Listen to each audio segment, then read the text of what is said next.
tema del día, pero quizá el más importante. Me da muchísimo gusto que me acompañe hoy aquí Jaime Rivera, él es consejero electoral del INE. Jaime, bienvenido a este espacio de nuevo.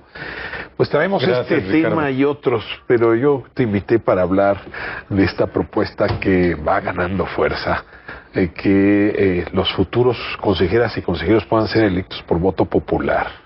Y te hago dos preguntas al hilo. Una, ¿es una medida para correrlos a ustedes que no estuvieron de acuerdo con la validez de la elección? Dos, ¿qué pasaría si se elige mediante acordeón? Porque pues esa va a ser la fórmula, a los consejeros y consejeras del futuro.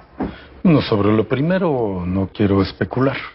Sobre intenciones ocultas, pues solo quien pronuncia un juicio sabe en qué está pensando realmente. Sobre la modalidad de elegir a consejeros electorales, es decir, a los árbitros y organizadores de unas elecciones por voto popular, que inevitablemente responderían a acciones de organizaciones políticas, es decir, partidos o cualquier variante que pueda disfrazar la acción de partidos políticos,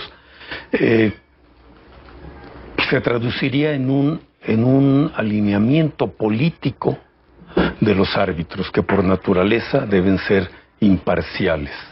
Y algo muy importante, no solo deben ser imparciales, deben ser confiables para los distintos contendientes.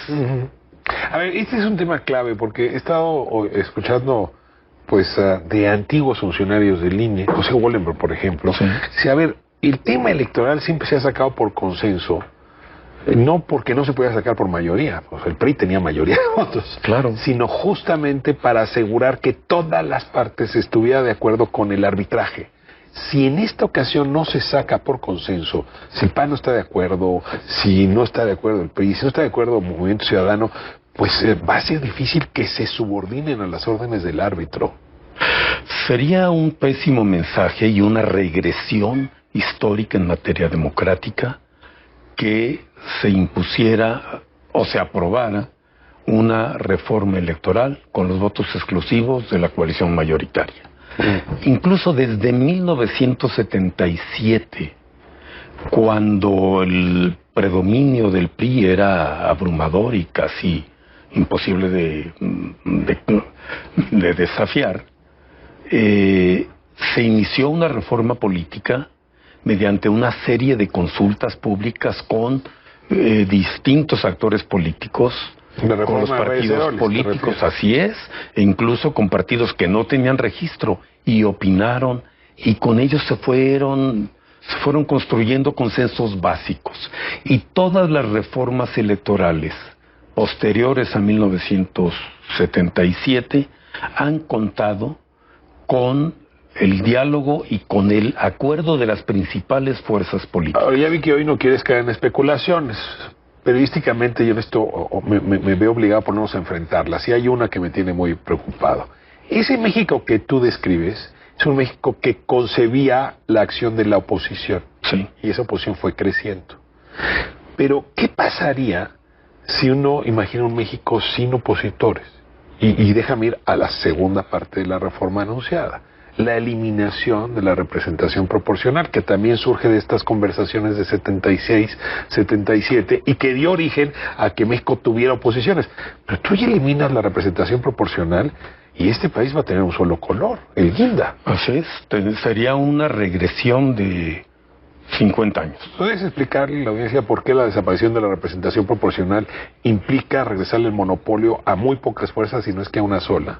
Empezaría diciendo que la mayoría de los estados democráticos del mundo tienen el sistema de representación proporcional.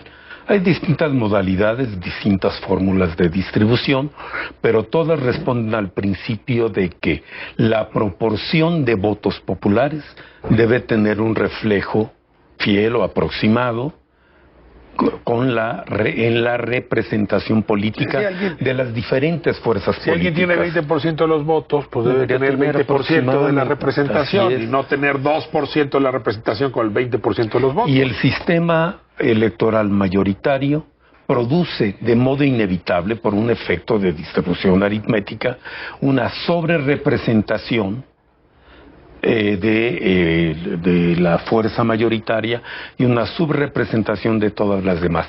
Y eso afecta también a los ciudadanos.